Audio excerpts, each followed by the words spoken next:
2024 বৰ্ষৰ IPL অনুষ্ঠিত হ'বলৈ মাজত মাথো আৰু 3টাকৈ সপ্তাহ বাকি আছে তাৰ পাছতে IPLৰ মহাৰণ অনুষ্ঠিত হ'ব আৰু এইটো কথা আপোনালোকে হয়তো জানেই কিন্তু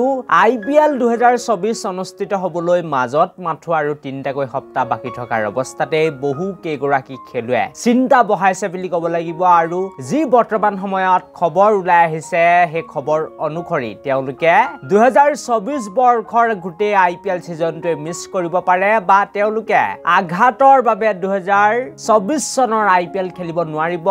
IPL সিজন 17ৰ পৰা বাহিৰ হৈ যাব পাৰে বুলি বৰ্তমান সময়ত খবৰ ওলাই আহিছে হয় আপোনালোকে ঠিকই শুনি আছে আৰু কোন কোন খেলুৱৈ 2024 বৰ্ষৰ IPLৰ পৰা বাহিৰ হৈ যাব পাৰে সেই বিষয়ে যদি আপোনালোকে সবিশেষ জানিব বিচাৰিছে তেনেহলে এই ভিডিওটো আপোনালোকে একেবাৰে প্ৰথমৰ পৰা শেষলৈকে চাই থাকিব পাৰে কিন্তু তাৰ আগতে আপোনালোকক আৰু এটা মই ডাঙৰ খবৰ জনাই দিব বিচাৰিছো যে অহা 1 মে ভিতৰত 2024 চনৰ T20 বিশ্বকাপৰ বাবে সকলো টিমে মানে ততে 20টা দলে অংশগ্ৰহণ কৰিব হে গুটেই গিটা টিমে তেওঁলোকৰ যেটো 15 জনীয়া দল হ'ব হে দলটি ঘোষণা কৰিব লাগিব আৰু ICCৰ ফালৰ পৰা এটো এটা নিয়ম বান্ধি দিছে অহা 1 মে তাৰিখৰ ভিতৰত তেওঁলোকে ঘোষণা কৰিব লাগিব আৰু আমাৰ ভাৰতীয় দলটিও হয়তো অতি শীঘ্ৰেই ঘোষণা কৰিব পাৰে আপোনালোকক এটো কথা মই স্পষ্ট কৰি দিব বিচাৰিলো আৰু ভিডিওটো আপোনালোকে এটা লাইক কৰিব লগতে এনেকুৱা ধৰণৰ সুন্দৰ খবৰৰ বাবে এতিয়াই সাবস্ক্ৰাইব কৰি লবলৈ নাপাহৰিব আৰু এতিয়া আহিছো আমি ডাইৰেক্ট আজি ভিডিওটোৰ মূল বিষয়টো লৈ আৰু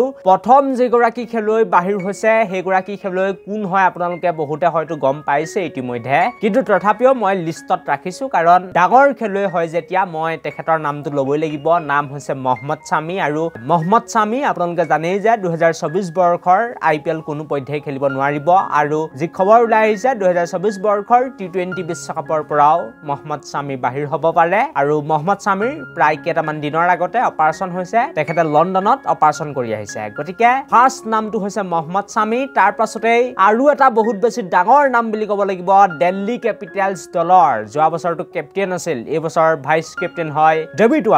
ডেভিড ৱাৰ্নাৰো 2024 বৰ্ষৰ IPLৰ পৰা বাহিৰ হ'ব পাৰে বুলি খবৰ ওলাই আহিছে আৰু কিয় বাহিৰ হ'ব তেখেতো আঘাতপ্ৰাপ্ত হৈ আছে আৰু ইনজুৰিৰ বাবে ডেভিড ৱাৰ্নাৰে 2024 বৰ্ষৰ IPL সিজনটো সম্পূৰ্ণৰূপে মিস কৰিব পাৰে বুলি খবৰ ওলাই আহিছে আৰু যদি গোটেই সিজনটো মিস নকৰে IPLৰ তেনেহলেও কিন্তু আধা সিজন তেখেতে মিস কৰিব এইটো কথা বৰ্তমান সময়ত ফাইনাল হৈ গৈছে তাৰ পাছতে আৰু এটা বহুত বেছি ডাঙৰ নাম বৰ্তমান সময়ত ওলাই আহিছে হে নামটো হৈছে ৰাশিদ খানৰ আৰু ৰাশিদ খান হৈছে গুজৰাট টাইটেন্সৰ ভাইস কেপ্টেইন আৰু গুজৰাট টাইটেন্স দলটিৰ বহুত ডাঙৰ ঝাটকা বুলি কলো বেয়া নহব কাৰণ মহম্মদ শামি প্ৰথমতেটো বাহিৰ হৈ গৈছে ফাইনাল হৈ গৈছে কিন্তু ৰাশিদ খানে 2024 বৰ্ষৰ IPL খেলিব পাৰিব নে নোৱাৰে তাক লৈও কিন্তু এতিয়া প্ৰশ্নবোধক চিন আছে কাৰণ বেছি দিন হোৱা নাই ৰাশিদ খানো অপাৰেচন কৰাইছে বা তেখেতৰ সাৰ্জাৰি হৈছে গতিকে ৰাশিদ খানো হয়তো 2024 বৰ্ষৰ IPLৰ গোটেই সিজনটোৱে মিস কৰিব পাৰে তাৰ পাছতে আৰু এটা বহুত বেছি ডাঙৰ নাম বুলি ক'ব লাগিব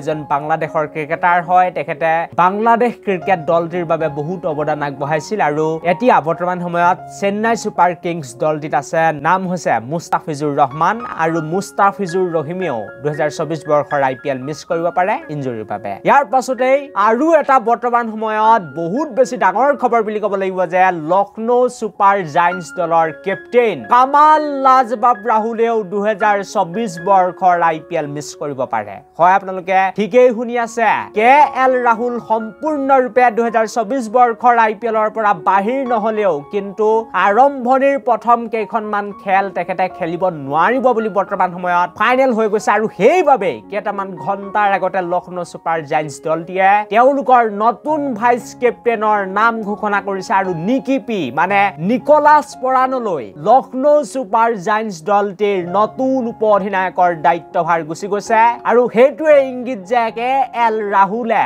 2024 বৰ্ষৰ গোটেই সিজনটো হয়তো IPLৰ মিস কৰিব পাৰে আৰু বৰ্তমান সময়ত তেখেতৰ কি হৈছে এই বিষয়ে কিন্তু লণ্ডনত ধৰিব পৰা নাই বুলি খবৰ ওলাই আহিছে আমাৰ নেশনাল ক্ৰিকেট একাডেমিত যিসকল চিকিৎসক আছিল তেওঁলোকেতো ধৰিব নোৱাৰিলেই আনকি এতিয়া সুদূৰ লণ্ডনৰ পৰা খবৰ আহিছে যে কামাল লাজবাব ৰাহুলৰ কি হৈছে কোট তেখেতে আঘাতপ্ৰাপ্ত হৈছে সেই বিষয়ে কিন্তু ভালকৈ এতিয়ালৈকে জানিব পৰা নাই স্পেশালিষ্ট ডক্টৰ সকলেও গতিকে KL ৰাহুলৰ ওপৰত বৰ্তমান সময়ত প্ৰশ্নবোধক চিন আছে আৰু এই কেইগৰাকী খেলুৱৈ 2024 বৰ্ষৰ IPLত বহুত বেছি খেলাটো কঠিন বুলি ক'ব লাগিব বা তেওঁলোকৰ সম্ভাৱনা বহুত বেছি কম কিন্তু মই আশা কৰিম যে কামাল লাজবাব ৰাহুল যেনে তেনে উভতি আহিব কাৰণ 2024 বৰ্ষৰ সন্মুখত T20 বিশ্বকাপ আহি আছে তেখেতৰ প্ৰয়োজন আছে আৰু এই ভিডিঅ'টো মই ইমানতে সামৰণি মাৰিব বিচাৰিছো thank you for watching this video'